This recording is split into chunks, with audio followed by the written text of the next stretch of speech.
إن الحمد لله والصلاة والسلام على رسول الله أما بعد فأعوذ بالله من الشيطان الرجيم بسم الله الرحمن الرحيم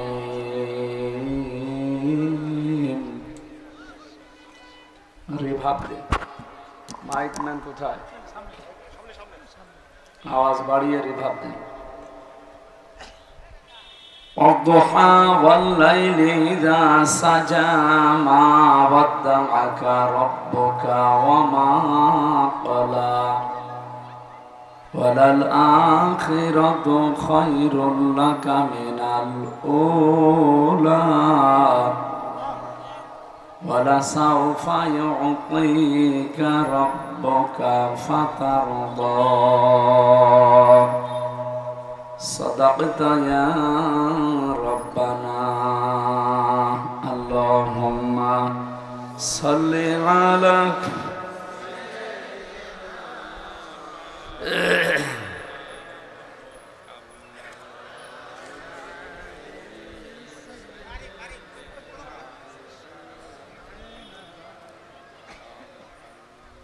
আলহামদুলিল্লাহ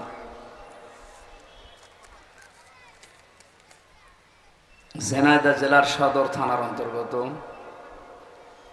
কালীচরণপুর বাংলাদেশ জামাত ইসলামী 15 নম্বর কালীচরণপুর ইউনিয়নের উদ্যোগে তাফসীরুল কোরআন মাহফিলের স্বনামধন্য সভাপতি। কেন শুধু বাংলাদেশ জামাত ইসলামী 15 নম্বর কালীচরণপুর ইউনিয়ন হবে কেন? এরকম অনুষ্ঠান বাংলাদেশ জাতীয়তাবাদী দল বিএনপি, বাংলাদেশ ওইটা তো আর বলা যাচ্ছে না, কারণ ও সাতান নেই, সব পালিস।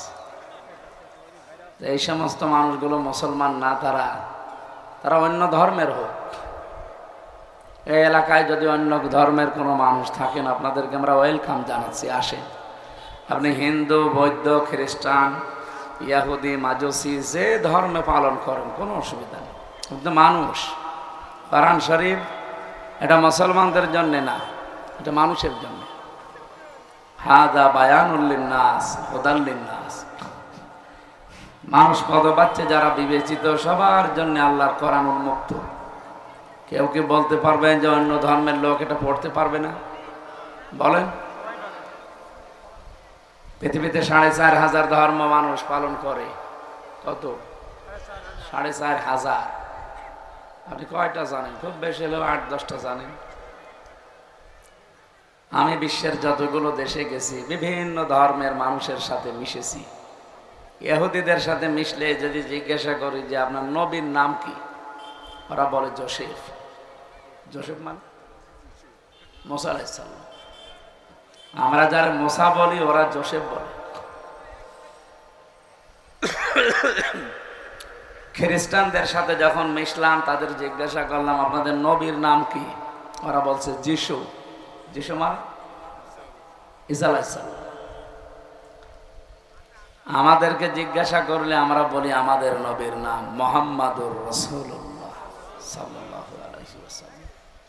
এই মুসলমানদের ভেতরে অনেকগুলো দল আছে, তারা এখনো পর্যন্ত নবীজিকে নবী হিসাবে মানতে পারে না।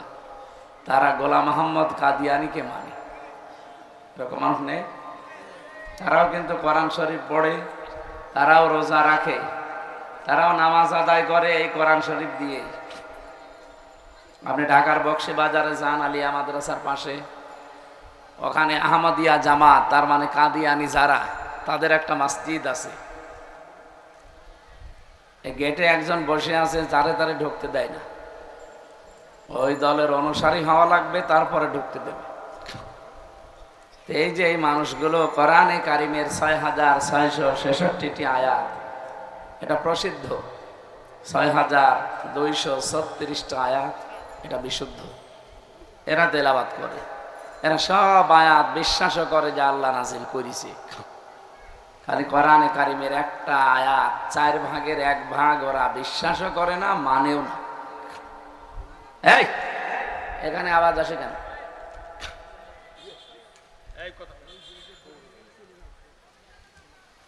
সূরা আহজাবের 40 নম্বর আয়াতের মাঝে যে অংশটুকু আছে ওয়া খাতামান নাবিয়্যিন, এটা মানে না। মা কানা মুহাম্মাদুন আবা আহাদিম মির রিজালিকুম ওয়ালাকির রাসূলুল্লাহ, এ পর্যন্ত ঠিক আছে। মুহাম্মদ সাল্লাল্লাহু আলাইহি ওয়াসাল্লাম পৃথিবীতে কোনো অ্যাডাল্ট পুরুষের বাবা না। হ্যাঁ, তিনি পুরুষের বাবা, কিন্তু ছোট পুরুষের। এই জন্য আল্লাহ এখানে সিবিয়ান না দিয়ে রিজাল দিয়েছেন। সিবিয়ান মানে ছোট পুরুষ, আর রেজাল মানে বয়স প্রাপ্ত যারা, প্রাপ্তবয়স্ক অ্যাডাল্ট যারা, এই মানুষগুলোকে বলা হয় রেজাল। নবীজিকে কোনো বড় পুরুষ মানুষের পিতা ছিলেন না, ওনার ছেলেগুলো সব ছোটবেলায় মারা গেছে।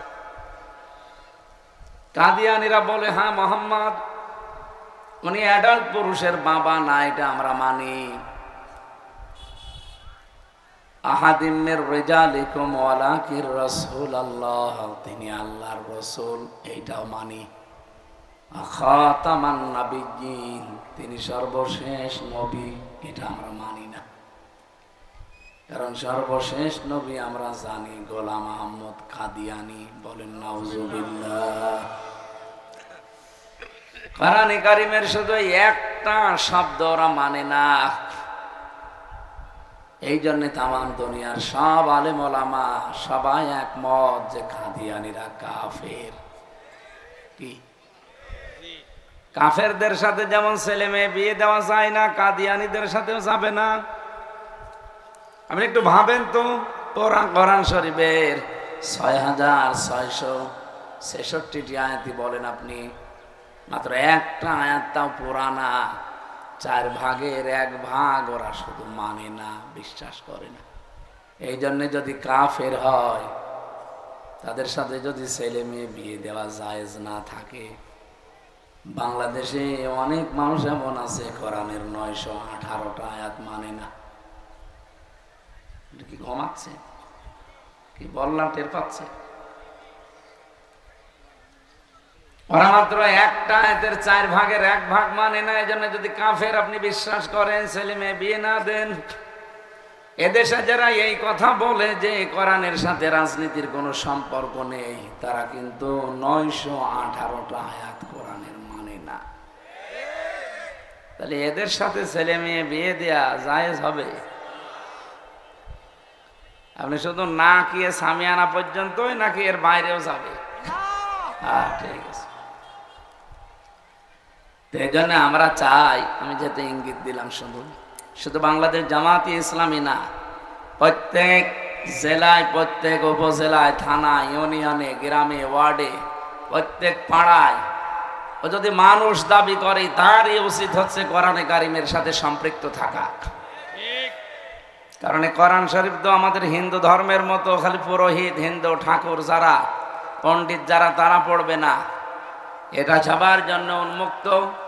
আপনাদের একটা মাসলা বলে দেই, যদি শরীরে বড় কোনো নাপাকি না থাকে, যেমন ফরজ গোসল, অথবা স্বপ্ন দোষ হয়েছে, অথবা স্বামী স্ত্রীর ব্যবহার, এমন কোনো ফরজ গোসল যদি আপনার উপরে না থাকে, আপনি কোরআন শরীফ ধরতে পারবেন, পড়তে পারবেন, কোনো অসুবিধা নেই। ইরানের তেহরান বিমানবন্দর, আমেরিকা থেকে একজন এসেছে, লরেন বোথ নামে এক মহিলা, ওই যে টনি বেলোয়ার ছিল তার শালি, ছোট শালি। এটা এক মুসলমানকে ডাক দিয়ে বলছে, হ্যালো ব্রাদার, এইদিকে আসে, আমি মুসলমান হব না, আমি একজন খ্রিস্টান, কিন্তু আমি ইসলাম জানতে চাই, কি পড়লে অথেন্টিক ইসলাম জানা যাবে, ওইটা আমারই দিন। বলেন তো, আপনার কাছে এলাকায় কোনো হিন্দু যদি এসে বলে আমি ইসলাম গ্রহণ করব না, আমি মুসলমান হব না, কিন্তু ইসলাম জানতে হলে অথেন্টিক কি পড়া লাগবে, সেই বই আমারে দিন, কি দেবেন? কোরআন তো একবারে বলে ফেললেন, প্রশ্ন আসতে পারে, ও তো ওযু করে নাই। কোরআনে কারিম ধরার জন্য ওযু শর্ত নয়। লা ইয়ামাসসুহু ইল্লাল মুতাহহারুন, এই আয়াত দিয়ে আমরা অনেকে দলিল দেই যে পবিত্র ফেরেশতারা ছাড়া কেউ এটা স্পর্শ করে না। আয়াতের অর্থ ঠিক আছে, পবিত্র ফেরেশতারা ছাড়া এটা কেউ স্পর্শ করে না। আয়াতের আগের আয়াত পরের আয়াতের সাথে আপনি তাফসীর করতে হলে এর উসুলের মূল নীতি হচ্ছে আগের আয়াত পরের আয়াতে কি আছে এটা আপনাকে আগে জানা লাগবে। এখানে আলেম নেই, আমি আপনাদেরকে বলছি এর আগে আমার আল্লাহ দিয়েছেন ইন্নাহু লাকুরআনুন কারীমুন ফি কিতাবিম মাকনুন। অবশ্যই এটা সম্মানিত কোরআন, সুরক্ষিত করা আছে সংরক্ষিত কিতাবে। পবিত্র ফেরেশতারা ছাড়া কেউ এটা স্পর্শ করে না। জেনাজাবাসী আর একটু অ্যাক্টিভ হয়ে শোনা লাগবে, কারণ এটা এখন অনেক চ্যালেঞ্জের সামনে। এলাকায় যদি হিন্দু থাকে তারা আল্লাহর কোরআন পড়তে পারবে না, পারবে না। এই জন্য আয়াতটা আমি সর্বপ্রথম পড়লাম। যারা বলেন এই কথা যে কোরআনের নিষেধ, ওযু ছাড়া ধরা যাবে না, আরে ভাই আয়াতের এই শব্দের আগের পরের বিষয়টা একটু মিলিয়ে দেখেন। ফি মানে মধ্যে, কিতাব মানে বই, মাকনুন এ শব্দের শাব্দিক অর্থ হচ্ছে সুরক্ষিত। এর বাংলা অর্থ দাঁড়ায় যেখানে হাতের স্পর্শ লাগে নাই। বলেন তো পৃথিবীতে এমন কোন জায়গা আছে যেখানে হাতের স্পর্শ লাগে না?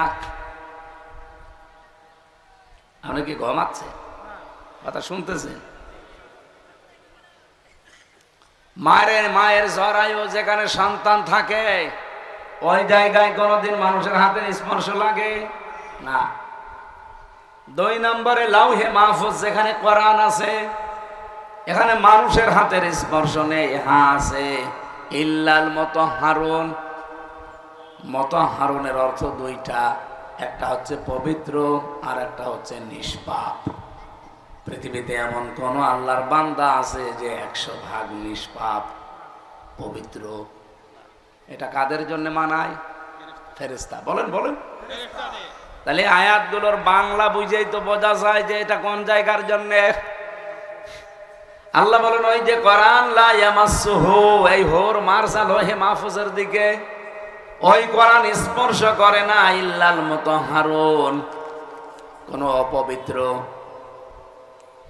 কোন গুনাহগার যারা, তারা এটা স্পর্শ করতে পারে না। আর স্পর্শ করে তারা যারা নিষ্পাপ এবং পবিত্র। তাহলে ফেরেশতারা একদিকে নিষ্পাপ আর একদিকে। এ পর্যন্ত বুঝেছেন কিনা বলেন? তাহলে এই যে আয়াত পড়ে আমরা দলিল দেয় আন্দাজে, এটা কি দুনিয়ার জন্যে না লাউহে মাহফুজের জন্যে? আর একটা অর্থ যেহেতু হয় মাকনুনের, মায়ের জরায়ু যেখানে সন্তান থাকে, কোরআনের সাথে ওই জায়গা মিলে? হ্যাঁ, ওখানে কোরআন থাকতে পারে না, তাহলে এটা বাদ। দ্বিতীয় আর একটা যে অর্থ বের করলাম লাউহে মাহফুজ, তার মানে ওইটা হবে। তার মানে দুনিয়ার জন্য আয়াতের হুকুম না। আমার আল্লাহ আমাদেরকে জানাতে চেয়েছেন কোরআন এত সম্মানিত, সুরক্ষিত কিতাবে সংরক্ষণ করে রাখা আছে, ওখানে কেউ হাত দিতে পারবে না শুধুমাত্র পবিত্র এবং নিষ্পাপ ফেরেশতারা ছাড়া। ইরানের তেহরান বিমানবন্দরে যে খ্রিস্টান মেয়ে লরেন বোথ মুসলমানকে বলছে, হ্যালো ব্রাদার, গিভ মি, আমাকে দেন এ বুক, একটা বই দেন, আমি যেটা পড়লে অথেন্টিক ইসলাম জানতে পারবো। ওই মুসলমান তখন তাকে কোরআনের ইংরেজি তাফসীর তুলে দিয়েছে। একদিন 2 দিন না, 3 বছর একাধারে এই মহিলা পড়া কোরআনকে বুঝে বুঝে পড়েছে। আমাদের মতো পড়ে না, আনাকুম জানাকুম না, যেভাবে পড়া দরকার ওইভাবে পড়েছে। 53 জায়গায় লাল দাগ দিয়েছে কলম দিয়ে, যে মুসলমানরা এতদিন বলে এখানে নাকি ভুল নেই, লা রাইবা ফি, কোনো সন্দেহ নেই। অথচ আমি 53 জায়গায় ভুল পেয়েছি। সংবাদ সম্মেলন করে আমি জানাবো। সাংবাদিকরা জিজ্ঞাসাও করছে ও লোকটা, মেয়েটা যখন মুসলমান হয়ে যায়, যে আপনি একজন খ্রিস্টান, তামাম দুনিয়ায় সব চাইতে বেশি মানুষ বাস করে খ্রিস্টান ধর্মে। কোন ধর্মে? 250 কোটির উপরে তারা, আর আমরা 175 কোটি। এর নিচে আছে হিন্দুরা, এর নিচে অন্যান্য জাতির লোকেরা। আপনি বলেন তামাম দুনিয়ায় সব চাইতে বেশি যে ধর্মে মানুষ, সেই ধর্ম ছেড়ে দিয়ে বাপ দাদার ধর্ম বাদ দিয়ে নতুন ধর্ম ইসলাম গ্রহণ করছে, যেটাকে ওরা দেখতেই পারে না। সাংবাদিকরা প্রশ্ন করার পরে উনি জবাব দিয়েছে, দেখেন আমি কিন্তু অনার্স মাস্টার্স করা, বিশ্ববিদ্যালয় থেকে ডক্টরেট করা একজন মেয়ে। আমার হালকা বুদ্ধি না, আমি 3 বছর আল্লাহর এই কোরআন পড়েছি, বুঝে শুনে। আমি লাল দাগও দিয়েছিলাম, কিন্তু আশ্চর্য, যেখানে লাল দাগ মারি দেখি তার পরের আয়াতে, পরের সূরাতে ওই ভুলের জবাব আমার আল্লাহ 1500 বছর আগেই দিয়ে দিয়েছে। আমি নিজেকে আর কন্ট্রোল করতে পারলাম না। যদিও আমার ধর্মে সবচাইতে বেশি মানুষ বাস করে, আমি সব বাদ দিয়ে কোরআনের কাছে নিজের জীবনের ভুল ধরা পড়েছে, আমি আজ মুসলমান হয়ে গেছি। এই জন্য অন্য ধর্মের যারা আছেন আপনাদেরকে আমরা ওয়েলকাম জানাই। হাত্তা ইয়াসমা কালাম আল্লাহি সুম্মা আবলিগহু মা'মানা। আল্লাহ বলেন কোরআন যদি অন্য কোন ধর্মের মানুষ শুনতে আসে, তাদেরকে আপনি শুনতে ব্যবস্থা করবেন এবং শোনা হয়ে গেলে নিরাপদে বাড়ি পৌঁছিয়ে দেবেন। এখানে আজকের এই মাহফিলে যদি অন্য ধর্মের মানুষ এসে থাকেন, আলহামদুলিল্লাহ, আপনাকে আমরা ওয়েলকাম, স্বাগতম জানাচ্ছি। কথা বলেন ঠিক কিনা? আরো নিরাপদে আপনারা বাড়ি যেতে পারবেন। এই 54 বছর বাংলাদেশে কোরআনের বিধান নেই, এই জন্যে কম বেশি আমরা সবাই অশান্তিতে আছি এবং আতঙ্কে আছি। বিশেষ করে আগস্টের 5 তারিখের পর থেকে আরো বেশি। আমরা যেন আতঙ্কে না থাকি, সেই জন্য কোরআনের বিধান দরকার। সেই দিন গাইবান্ধা, বাংলাদেশের একটা জেলা, রংপুর বিভাগের একজন ঠাকুর, হিন্দু পুরোহিত, সে বক্তব্য দিচ্ছিল যে কোরআনে কারিম যদি এই দেশে কায়েম হয়, আমরা সবচাইতে বেশি নিরাপদে থাকতে পারবো হিন্দুরা। আপনাদের ঠাকুর কথা বলে এই কথা যে কোরআনের বিধান এদেশে কায়েম হলে আমরা সবচাইতে নিরাপদে থাকতে পারবো।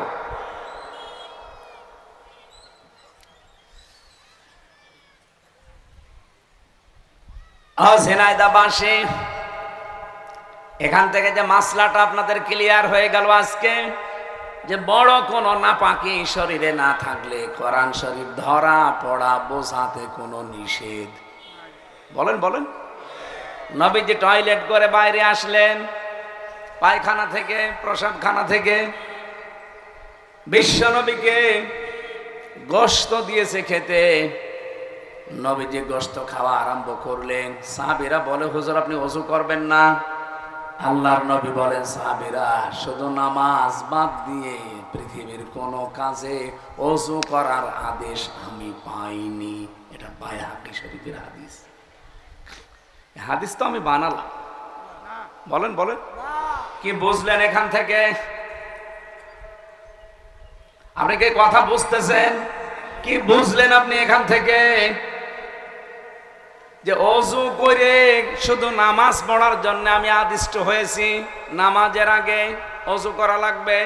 ইয়া আইয়ুহাল্লাযীনা আমানু ইযা কুমতুম ইলাস সালাতি ফাগসিলু ওয়ুজুহাকুম ওয়া আইদিয়াকুম ইলাল মারাফিকি ওয়ামসাহু বিরুসিকুম ইলাল কাবাইন। সূরা মায়েদার ভেতরে আল্লাহ জানিয়েছেন, ইমানদার মানুষেরা যদি নামাজের ইচ্ছা করো যে আমি নামাজ পড়বো, তাহলে আগে ওযু করা লাগবে। এই নির্দেশ কার? নবীজির হাদিস হচ্ছে, আমি গোশত খেয়েছি, এর আগে ওযু করার আদেশ আল্লাহ আমাকে দেয়নি। শুধুমাত্র ওযু করা লাগবে নামাজের আগে। ওযুতে যদি 4টা ফরজ কেউ আদায় করে, তার ওযু হয়ে যাবে। কমপ্লিট করার জন্য, পরিপূর্ণ করার জন্য সুন্নাত আছে, ওগুলো পালন করা লাগবে। কেউ যদি মুখমণ্ডলটা পুরাটা ধুয়ে ফেলে, একবার ধোয়া ফরজ, 3বার ধোয়া সুন্নাত।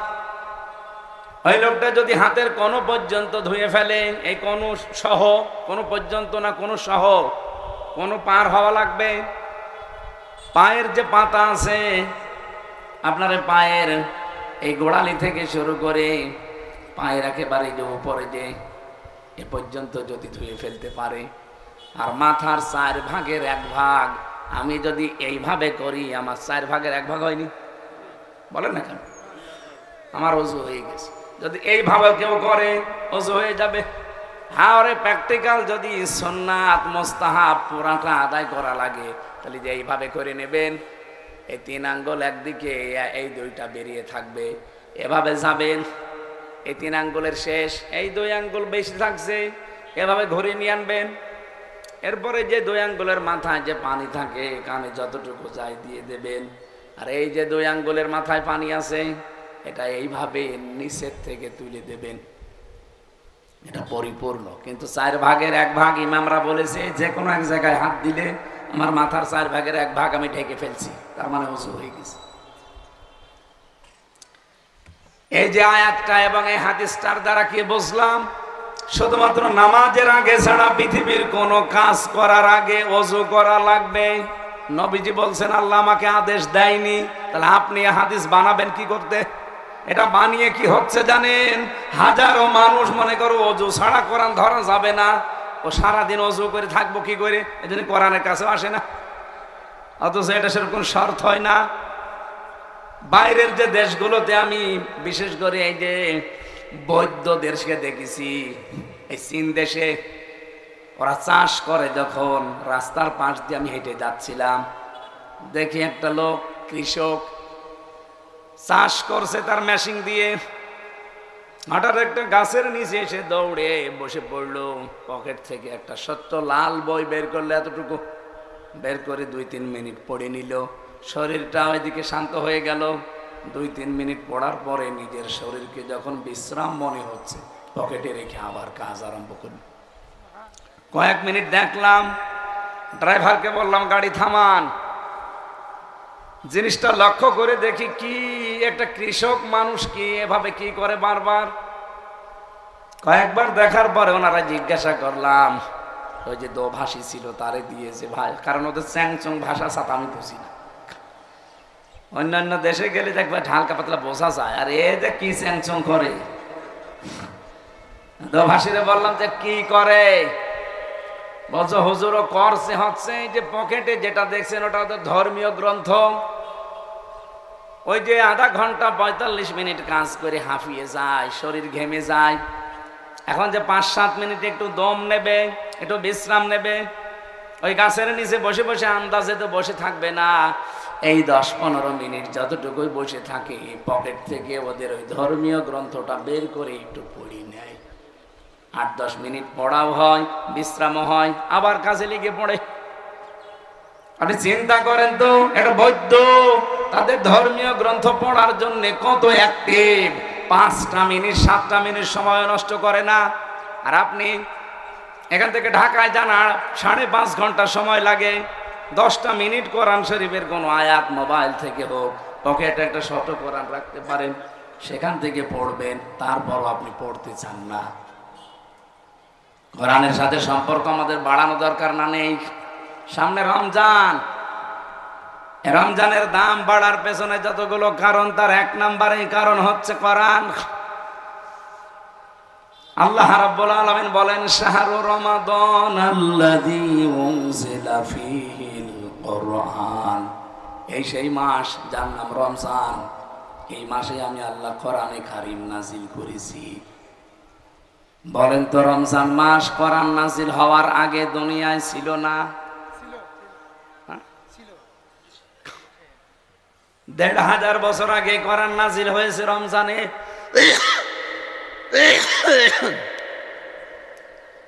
এর আগেও তো হাজার হাজার বছর পার হয়েছে দুনিয়ায়, তখন রমজান ছিল। তাহলে রমজানের দাম ছিল? বলেন বলেন না, কোনো দাম ছিল না। ওই মুহররম, সফর, রজব, শাবান যেরকম এরকমই ছিল। আল্লাহ বলেন, আমি রমজান মাস কবে বানিয়েছি জানো? ইন্না ইদ্দাতাশ শুহুরি ইনদাল্লাহি 12 আশারা শাহরান ফি কিতাবিল্লাহ ইয়াউমা খালাকাস সামাওয়াতি ওয়াল আরদা মিনহা আরবাআতুন হুরুম। সূরা তাওবার 34, 35, 36 নম্বর আয়াতে আছে, আল্লাহ বলেন অবশ্যই আমি আল্লাহর কাছে গণনার দিক থেকে 12টা মাসের নাম আমি আল্লাহ ওই দিন আমার কিতাবে লিখে রেখেছি যেই দিন আসমান আর জমিন আমি আল্লাহ তৈরি করি।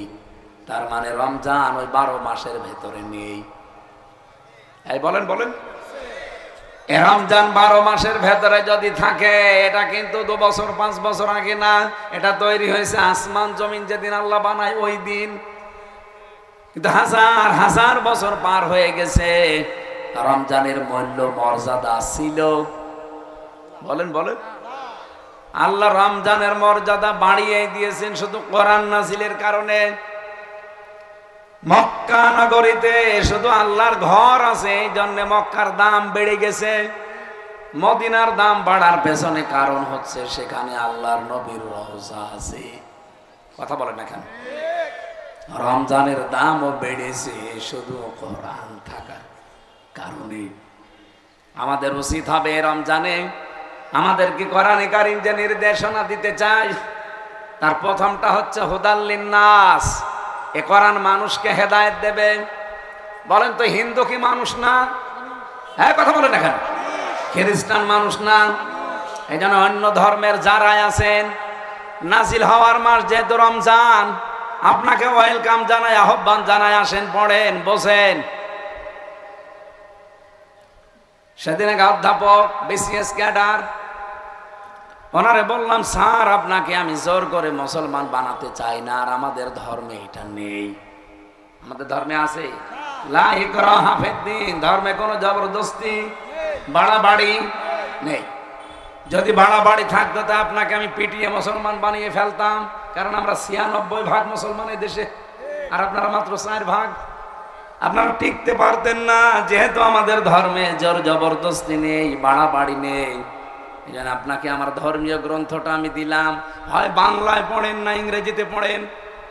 আপনি যেহেতু ক্যাডার, বিসিএস ক্যাডার, আপনি ইংরেজিতে পড়েন, বাংলায় পড়েন, যে ভাষায় পারেন মাত্র 3 মাস পড়েন। আমি আপনাকে আদেশ দিলাম খালি 3টা মাস একটু বুঝে বুঝে পড়বেন। 3 মাস পরে দেখে উনি নিজের থেকেই মুসলমান হয়ে গেছে।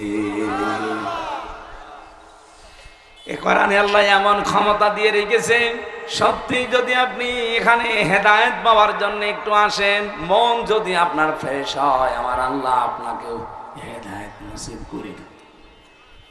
এজন্য আজকের এই মাহফিলে যারা এসেছেন, আমরা কি হেদায়েত পাওয়ার জন্য এসেছি না লোক দেখানোর জন্য? আজকের অনুষ্ঠানটা মনে করবেন যে আমার জন্য। আমির হামজা ওর বাবার দাদার কথা না, আল্লাহর কথা বলছে। ওর যেমন দরকার আমারও দরকার। এই কথা বলেন না কেন?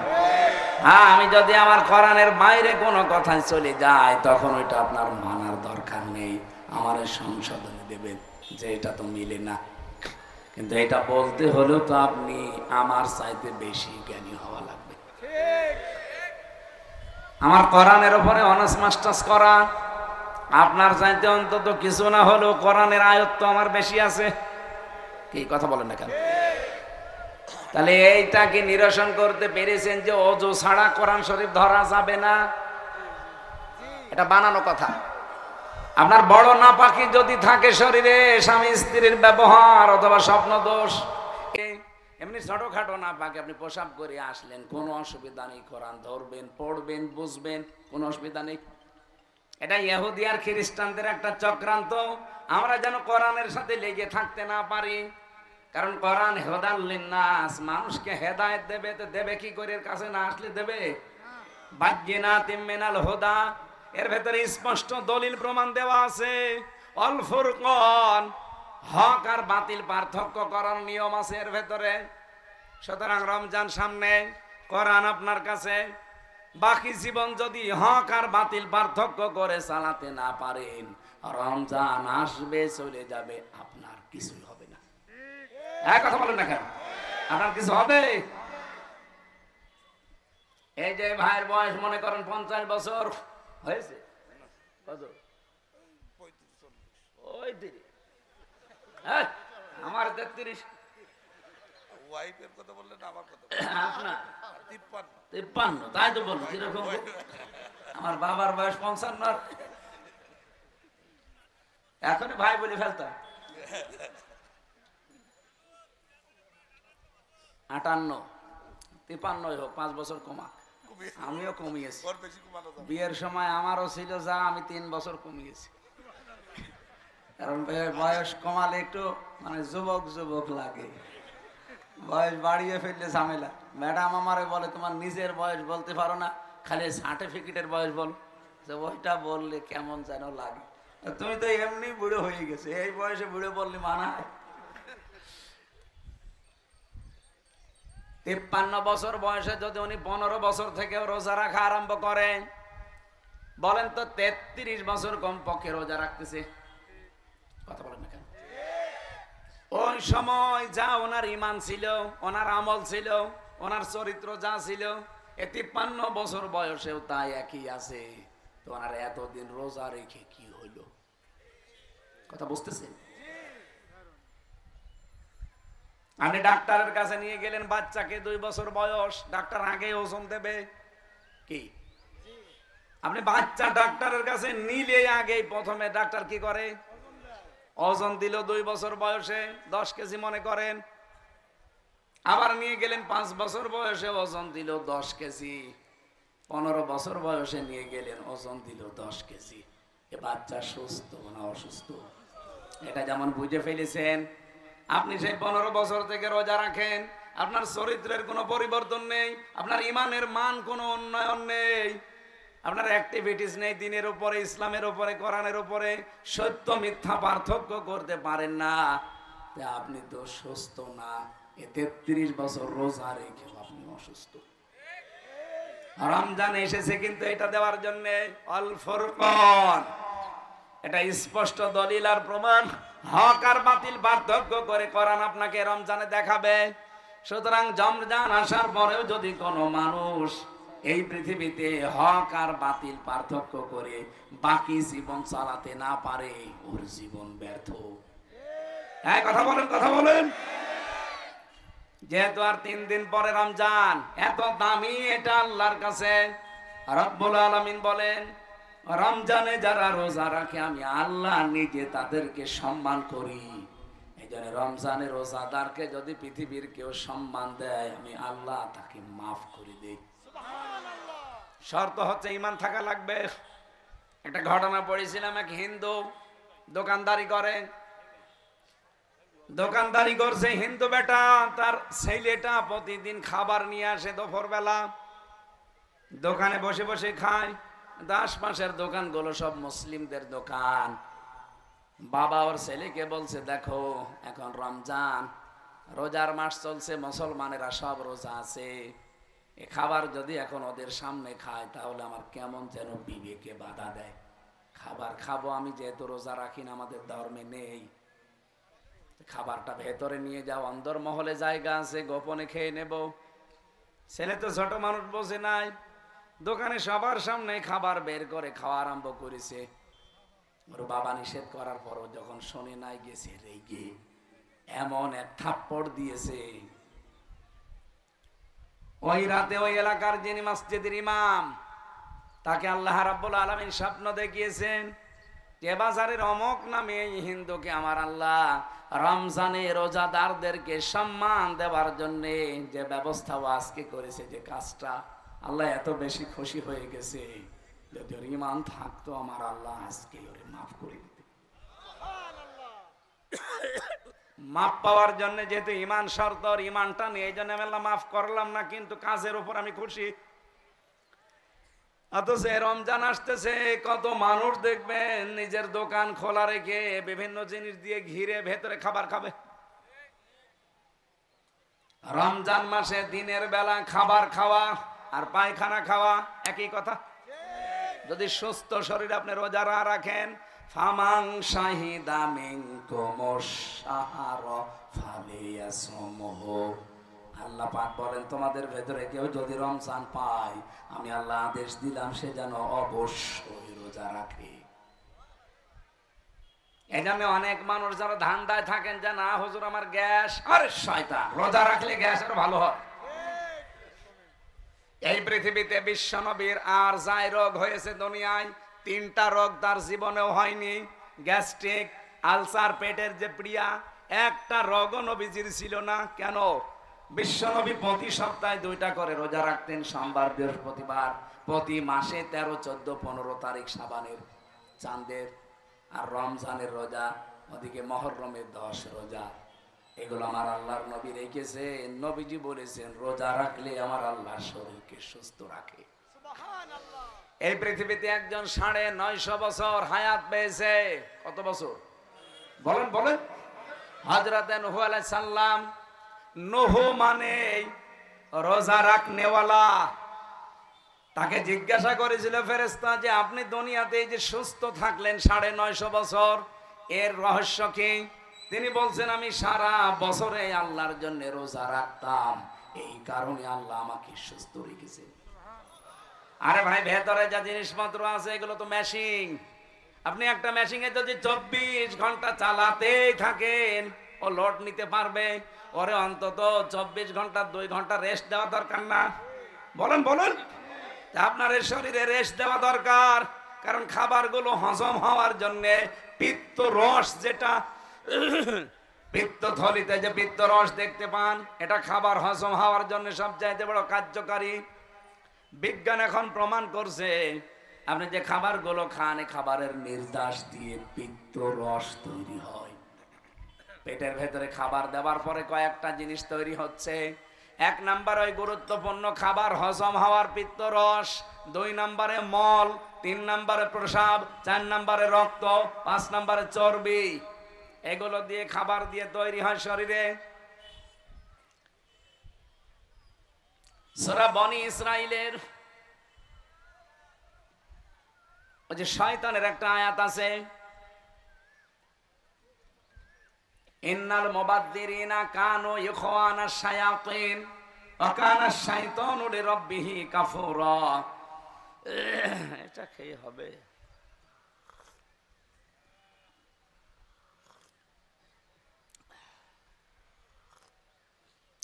আরে 2-3টা দিন গেলে বাসি। মাইক ঠিক আছে, কিন্তু গলায় তো পারা লাগবে। আমি রওশনের সাথে হয়ে গেছি। আর কত, কালকে গেছে 3টা, আজকেও 3টা। গলায় তো পারা লাগবে। 1 ঘন্টা করে বললো, মনে করেন 3 ঘন্টা একাধারে কথা বলা লাগে, কণ্ঠ তো পারে না। আর জালেমরা জেলখানায় 3টা বছরে যা করেছে, শরীর আছে ভেতরে একেবারে সব ফাফা হয়ে গেছে। ও ঝিনাইদহবাসী, যেটা বলছিলাম, রব্বুল আলামিন শয়তানের যে কাজকর্মগুলো দিয়েছেন, তার 1 নাম্বার কাজ হচ্ছে ও অপচয়কারী।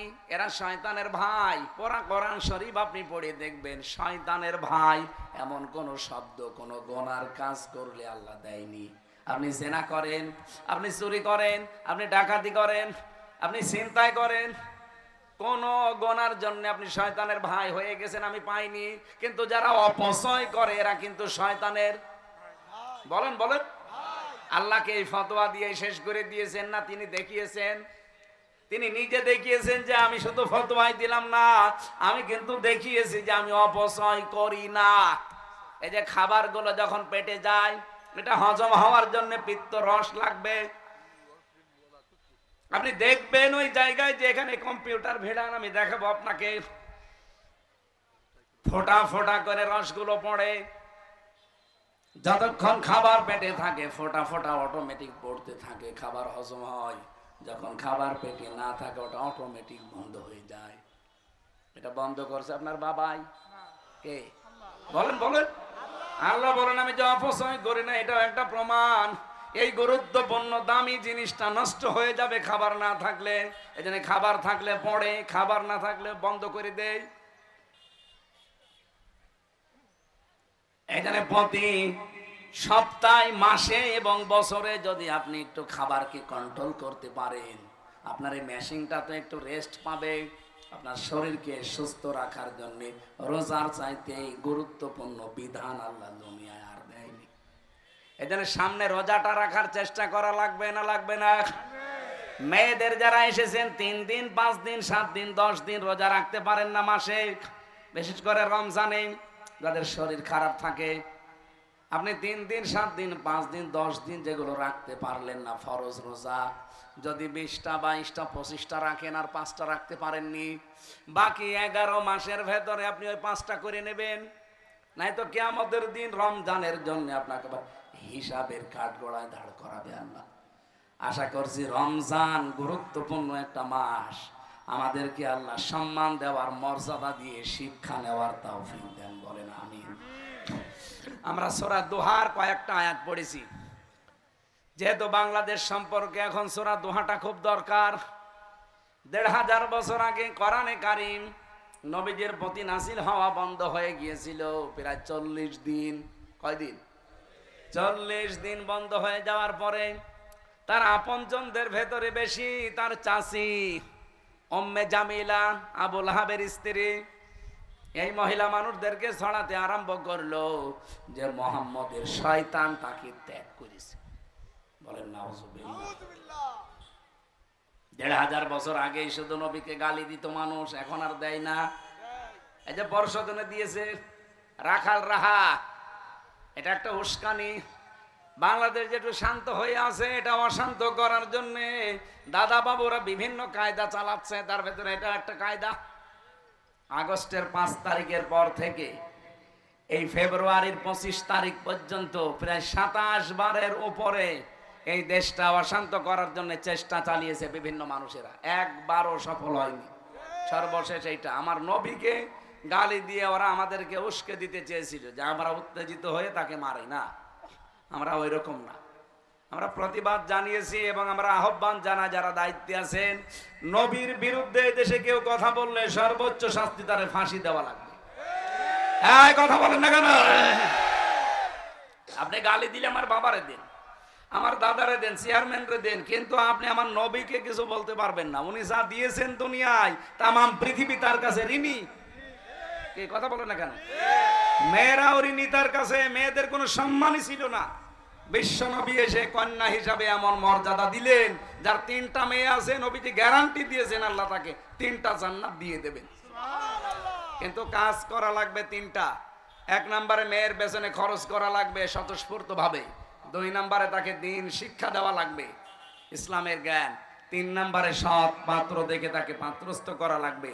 এই 3টা দায়িত্ব কোনো মেয়ের বাবা এবং কোনো বোনের বড় ভাই, কি বাবা মরে গেলে ভাই দায়িত্ব পায় না? এই ভাইও যদি দায়িত্ব পালন করে, 3টা বোন 3টা কন্যার, কিয়ামতের দিন 3টা জান্নাত আল্লাহ তাকে দিয়ে দেবে। 3টা ছেলে হলে 3টা জান্নাত দেবে এমন কোনো কথা আছে? নেই। অথচ ছেলে মেয়ে এগুলো আল্লাহর হাতে, এরপরও আমরা অনেকে বড় উপরে রাগ করে ছাতা আবার বিয়ে করব। সেদিন বগুড়াতে এক লোক এসে বলছে, হুজুর খালি মেয়ে হয়, আপেলটা পড়ে দেন। কে বলছো না ফাতিহা পড়ে ফু দেব? আমার বলছে এমন আপেল পড়বেন যেন সত্যি ছেলে হয়। আপেল দিলাম ফেলে, আপেল কমের ফেলে দিয়েছি কেন? আরে ভাই আপেল পড়ে যদি ছেলে হইতো আমার 3টে মেয়ে হইতো না?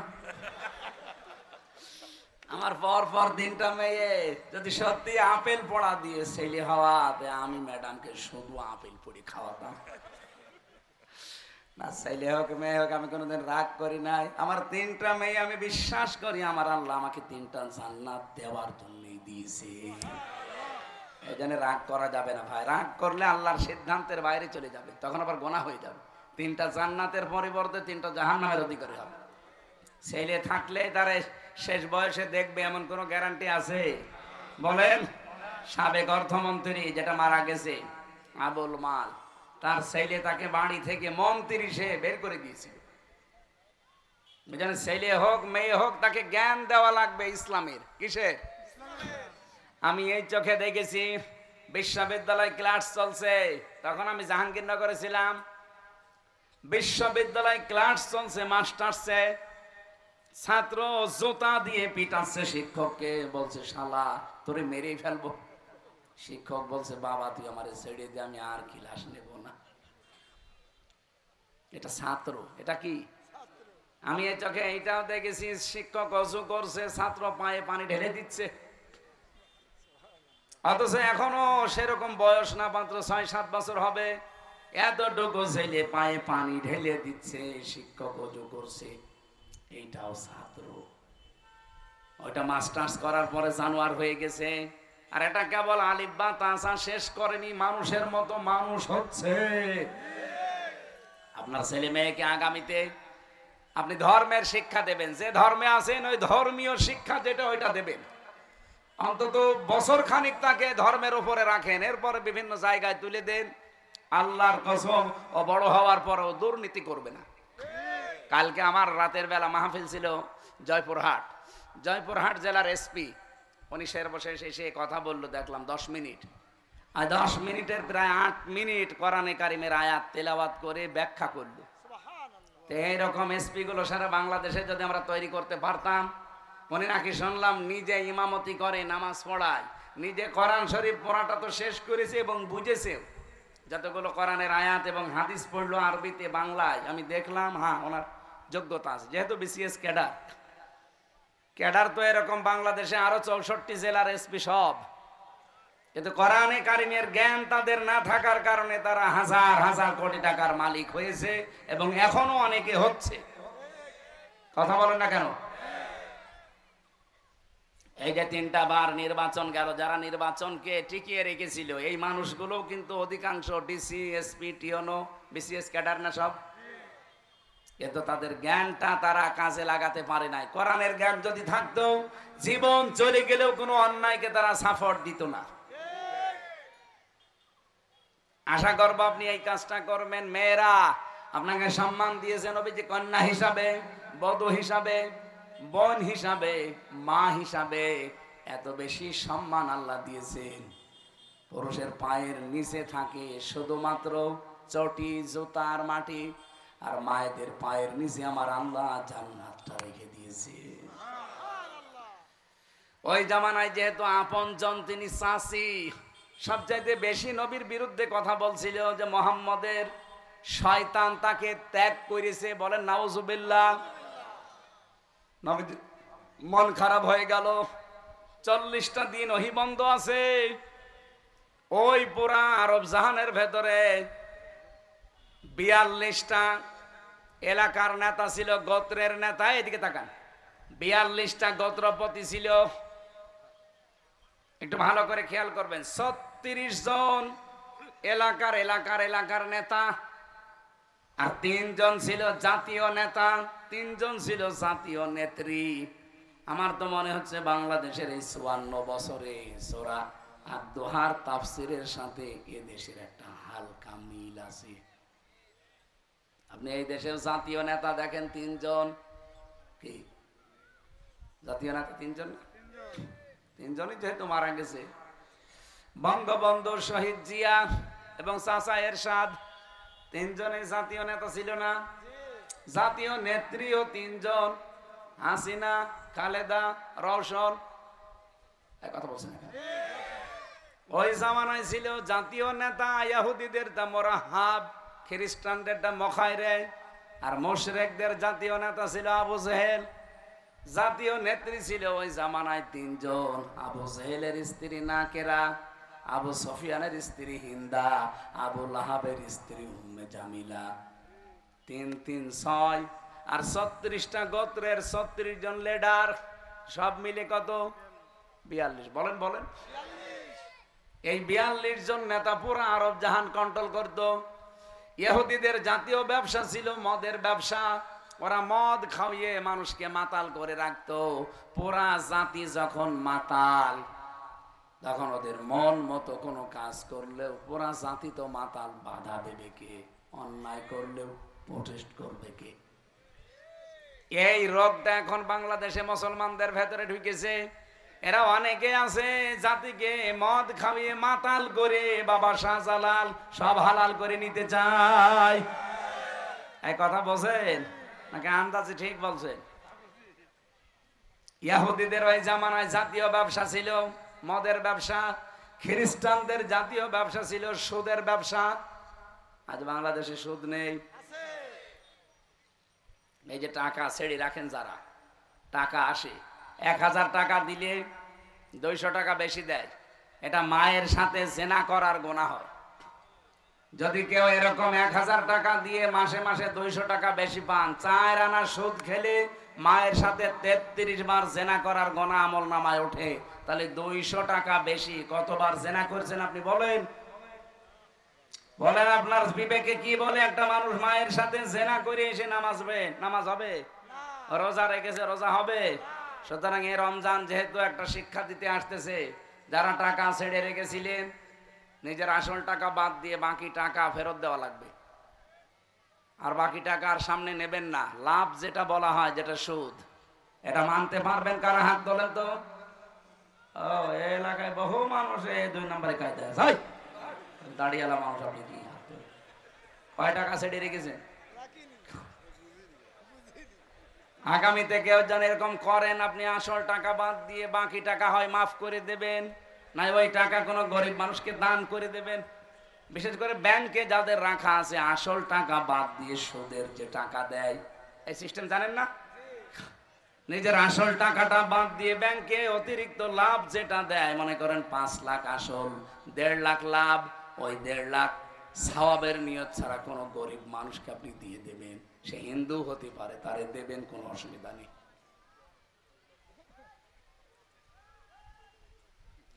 আমার ভাইরা, যেহেতু এলাকায় এই রোগটা আছে, এই রোগটা বন্ধ হওয়া দরকার। রমজানে অন্তত বিশ্বনবী মুহাম্মদুর রাসূলুল্লাহ সাল্লাল্লাহু আলাইহি ওয়াসাল্লাম জানিয়েছেন, আমার উম্মতেরা না খেয়ে দরকার হয় মরে যাও, মায়ের সাথে জিনা করে আল্লাহর কাছে এসো না। কত মানুষ আমরা এই অপরাধটায় আজ একেবারে 100 ভাগ 80 মাইল বেগে চালিয়ে যাচ্ছি। আরে ভাই, কিসের নামাজ পড়েন, মাথায় টুপি দিয়ে থাকেন, লোক দেখানোর দরকার কি? আপনি তো এমনি জাহান্নামে যাবেন, যান এমনি চলে যান। এ মেকি এই কাজগুলো করার আপনার কোনো দরকার নেই। ওই জামানায় তারা সুদ ব্যবসা করে খেত খ্রিস্টানরা, আর এখন এটা করে খায় কারা? মুসলমানরা। বলেন, বাংলাদেশে ইসলামী ব্যাংক আছে না? অন্যান্য ব্যাংকও আছে। জাকাত ভিত্তিক অর্থনীতি এই দেশে যদি রাষ্ট্রীয়ভাবে কায়েম হয়, ইসলামী ব্যাংকে যেভাবে সোনালী, এখানে মোশারাকা, মুদারাবা, মোরাবাহা, বায়ে সালাম, বায়ে ইস্তেসনা, বায়ে মুআজ্জাল, ওয়াহিদা, এরকম 28টা নিয়ম নীতি মেনে চলা হয়। বাংলাদেশের সোনালী, রূপালী, চৈতালি ব্যাংক আছে, ও চৈতালি ব্যাংকও হবে সামনে। এইরকম ব্যাংক যেগুলো আছে, যেগুলো 100 ভাগের 100 ভাগই সুদ, এইগুলো এই ইসলামের এই কায়দায় চলবে, কিন্তু রাষ্ট্র হওয়া লাগবে ইসলামের। আর আমরা ওইটাই চাই সামনে, যে রাষ্ট্র আমরা ইসলামের হাতে তুলে দেব। এই দেশ থেকে জীবনের মতো সুদ বন্ধ হবে, জীবনের মতো চাঁদাবাজি বন্ধ হবে। এই কথা বলেন না কেন? যতদিন ইসলাম রাষ্ট্রীয় ক্ষমতায় না যাবে, যতই ওয়াজ করেন, যতই পানি পড়া, আপেল পড়া দেন, জীবনেও মানুষ সুদ থেকে মুক্ত করতে পারবেন না। আপনি জাকাত ভিত্তিক অর্থনীতি কায়েম করার দায়িত্ব আমার নাই, চেয়ারম্যানের না, এটা দায়িত্ব রাষ্ট্রের। কার? আমরা তো ওই রাষ্ট্র চাই। আর ওই রাষ্ট্রের কথা বলতে গেলে আপনার কাছে রাজনীতি মনে হয়, আপনার কাছে ধর্ম ব্যবসা মনে হয়। আমার কি তাই পড়েছি আপনার এই কথা বলে আপনার রসনালে পড়া? আমি বলতেছি এই কারণে, কারণ আমি দেখতে পাচ্ছি এটা ওয়াজের দ্বারা বন্ধ হয় না, আর হওয়ার সম্ভাবনা। আল্লামা সাঈদী আজ 52-53 বছর ওয়াজ করে গেল, সুদ বন্ধ হয়েছে? রাষ্ট্রীয়ভাবে যদি সত্যি 151 জন এমপি বাংলাদেশে কোরআনে কারিমের পক্ষে দাঁড়িয়ে যায়, কোরআন বুকে নিয়ে যদি তারা যেতে পারে সংসদে, 151 জন যা বলবে তাই পাস হবে। ওরা যদি বলে নামাজের বিল চাই, নামাজের বিল তার পরের দিন কায়েম হয়ে যাবে। একটা মানুষকেও নামাজের ওয়াজ আর করা লাগবে না, আজান হলেই মানুষ এমনি মসজিদে যাবে। কথা বলেন, যদি জাকাত ভিত্তিক অর্থনীতি কায়েম করতে চান, রাষ্ট্র লাগবে। এটা ওয়াজের দ্বারা, পানি পড়ার দ্বারা হয় না। সৎ কাজে আদেশ, অসৎ কাজে নিষেধ, এগুলো ক্ষমতা লাগে। তাছাড়া মানুষকে এমনি সৎ কাজের অনুরোধ করা যায়, কিন্তু সৎ কাজের অনুরোধ পড়া কোরআনে নেই। আল্লাহ বলেন সৎ কাজের আদেশ করা লাগবে, ডু ইট, এটা কর। কারণ এই বিধান কার? আপনাকে আল্লাহ বানিয়েছে, আপনাকে মানা লাগবে তার বিধান। ওটা অনুরোধে না, আদেশে। আর আদেশ দিতে হলে একটু উপরে থাকা লাগে।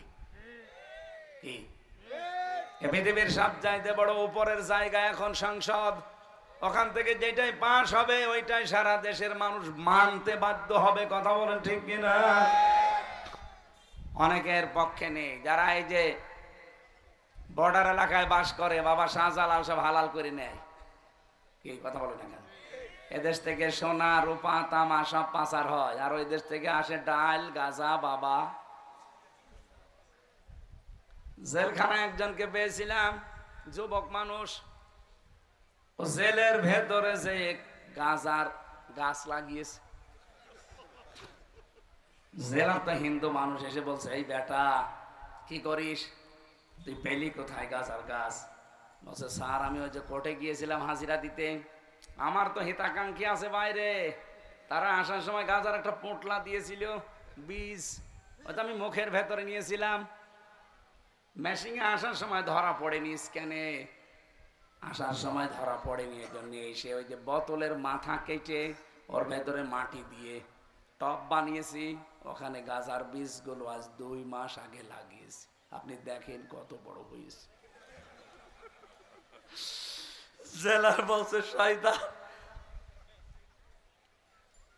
পুলিশ গাঁজা খাওয়ার জন্য তোরে ধরে দিল জেলে, আর তুই ভেতরে এসে গাঁজার গাছ লাগালি, তোরে তো স্বর্গে দেওয়া লাগবে। হিন্দু মানুষ তো অত বিশ্বাস করে না, বেহেশত বলছে স্বর্গে দেওয়া লাগবে তোর। এই জন্য এই দেশে রাষ্ট্রীয় ক্ষমতা ইসলাম না গেলে, সত্যি কথা বলছি, আপনি গাঁজা বন্ধ করতে পারবেন না। এটা ধরে গাঁজাখোর জেলে দেবে, ও গাঁজার গাছ ভেতরে লাগাবে। চোর ধরে দেবেন ভেতরে, ও ডাকাত হবে। ডাকাত ধরে দেবেন, ও খুনি হবে। কথা বলে না কেন? এই জন্য আমরা চাই এইটা রাষ্ট্রীয় ক্ষমতায় যাক। এটা যদি কারোর কাছে রাজনীতি মনে হয়, হ্যাঁ এটা রাজনীতি, আর এইটার জন্যই আমরা রাজনীতি করি। এই কথা বলেন না কেন? এটার জন্য বাদ দিয়ে রাজনীতি করাও জায়েজ নেই। কারণ আল্লাহুল খালকু ওয়াল আমরু, সৃষ্টি যার, এই বিধান চলবে তার। কথা বলেন ঠিক কিনা?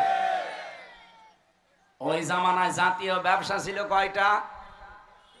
3টা। সুদের ব্যবসা, মদের ব্যবসা, আর মুশরিকদের ছিল নারীর ব্যবসা। ওরা বউ দিয়ে ব্যবসা করে খেত।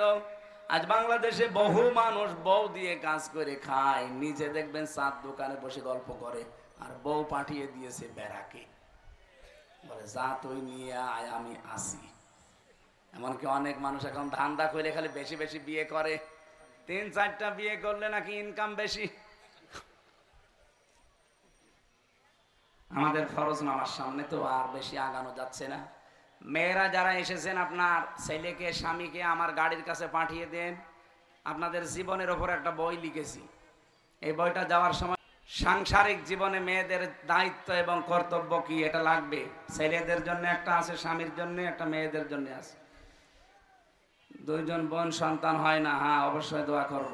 আমি আজকে আর শেষ করতে পারছি না, কারণ কয় মিনিট আছে আর নামাজের 3-4 মিনিট। আমরা এখানেই নামাজ পড়ে নেবেন। আল্লাহুম্মা আমিন। লা ইলাহা ইল্লা আনতা সুবহানাকা ইন্নী কুনতু মিনাজ জালিমিন।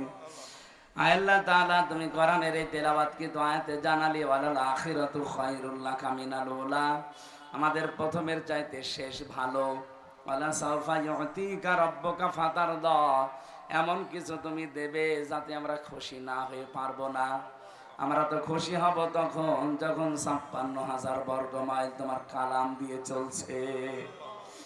এই কালাম এই দেশে প্রতিষ্ঠিত করে তুমি আমাদেরকে খুশি করে দাও। বাংলাদেশ জামাত ইসলামী আল্লাহ তাআলা ঝিনাইদহ সদর থানার কালীচরণপুর ইউনিয়নের উদ্যোগে এই আয়োজনে যারা শ্রম দিয়েছে, সময় দিয়েছে, অর্থ দিয়েছে, এদের টাকা পয়সাগুলো কোরআনের জন্য কবুল করে নাও। মাহফিলের সম্মানিত প্রধান অতিথি, সভাপতি, নাম না জানা যত মানুষ এখানে এসেছে। আমার বাম পাশে আমাদের এলাকার চেয়ারম্যান সাহেব বসে আছে, আল্লাহ তাকেও মঞ্জুর করো, কোরআনের জন্য তাকে তুমি কবুল করো। মা বোনেরা, পর্দার আড়ালে যারা বসে আছে, খাদিজার মতো, আয়েশার মতো বানিয়ে দাও। রব্বুল আলামিন এলাকায় মাটির নিচে যারা ঘুমিয়ে আছে, কোরআনের ইজ্জতে মাফ করে দাও। অমুসলিম ভাইরা যারা বিভিন্ন জায়গায় আছে, এদেরকে তুমি হেদায়েত নসিব করে দাও। দুনিয়ার এই জীবনটা যে ধোঁকা, তুমি আমাদেরকে বোঝার ক্ষমতা দান করো আল্লাহ। আগামীতে অনুষ্ঠানটা কোরআনের জন্য বড় করে তুমি মঞ্জুর করে নিও। বারাক